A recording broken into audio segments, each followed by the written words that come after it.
ఇప్పుడు Indian audience కు thriller సినిమాలపై ఆసక్తి ఎక్కువైంది. ఓటీటీ ప్లాట్ఫామ్స్ వచ్చిన తర్వాత ఈ ట్రెండ్ మరింత పెరిగింది. ఇప్పుడు చాలా మంది థ్రిల్లర్స్ ని మిగతా జానర్స్ కంటే ఎక్కువగా చూస్తున్నారు. అందుకే స్టార్ హీరోల సినిమాల కంటే థ్రిల్లర్స్ కి మంచి స్పందన వస్తుంది, ముఖ్యంగా తమిళ్ ఇండస్ట్రీలో. తాజా ఉదాహరణగా విజయ్ యాంటోనీ మార్గన్ చెప్పుకోవచ్చు.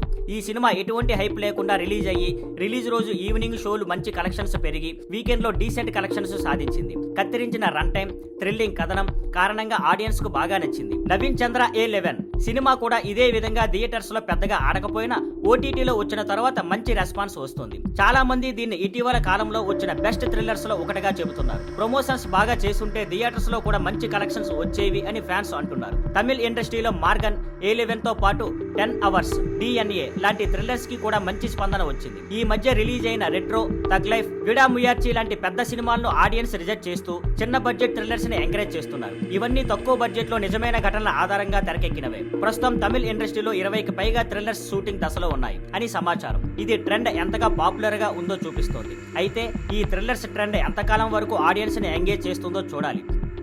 Thank you for watching. Please like, share and subscribe.